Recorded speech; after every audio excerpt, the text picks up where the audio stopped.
আজকের রেসিপি কাচকি মাছের তেঁতুল টক। কাচকি মাছ এখানে কেটে আমি পরিষ্কার করে ধুয়ে রেখেছি। এবার এতে লবণ হলুদ মাখাবো। এখানে পেঁয়াজ কুচি করে রেখেছি, একটা টমেটো কেটে রেখেছি, একটু আদা কষে নিয়েছি, আর দেবো তেঁতুলের গাঁট। তো প্রথমে আমি কড়াইতে আটা গরম করতে বসিয়ে দিয়েছি। কড়াইয়ের মধ্যে আমি একটু তেল গরম হয়ে গেলে তেলটা এর মধ্যে মাছটা লবণ হলুদ দিয়ে ভেজে নেব। মাছের মধ্যে দিলাম হাফ চা চামচ লবণ, হাফ চা চামচ হলুদ গুঁড়ো, হাফ চা চামচ লঙ্কার গুঁড়ো, তাতে নিয়ে মেখে নেব। এখানে 250 গ্রাম কাচকি মাছ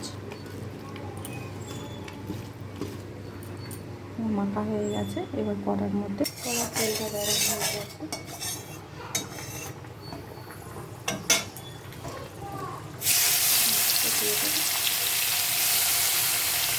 মাছগুলো আমার ভাজা হয়ে গেছে, এবার তুলে নেব একটা পাত্রে।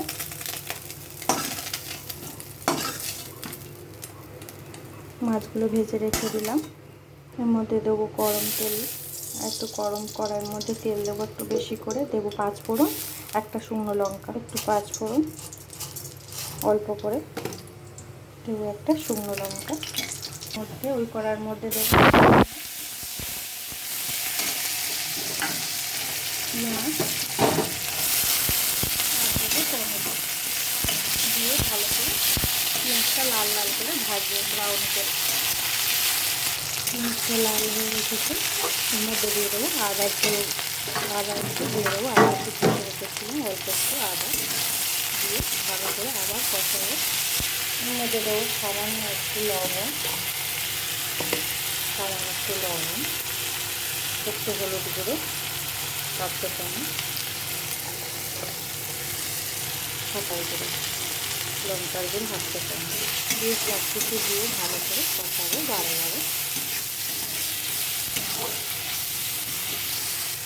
অল্প একটু জল দেবো, মশলাটা যাতে আমি পুড়ে যায়, জলটা দিয়ে ভালো করে নাড়াচাড়া করবো।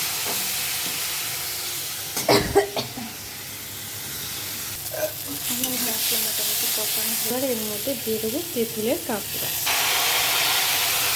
দিয়ে ভালো করে নাড়াচাড়া করবো। করে সামান্য একটু জল দিয়ে মাছ দিয়ে একই জিনিস রেখে দিলেই যেহেতু আমার কাচকি মাছের টক। 1 মিনিট আমি ঢাকা দিয়ে রাখবো। ফিরে আসছি 1 মিনিট পর, দেখবো কতটা হয়েছে।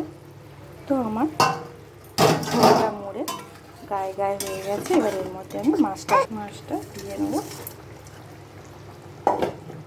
দিয়ে নেড়ে চেড়ে দেবো। দিয়ে নেড়ে চেড়ে নামিয়ে নিলেই রেডি আমার কাচকি মাছের টক। তো রেসিপিটা ভালো লাগলে লাইক করবেন, শেয়ার করবেন। Thank you.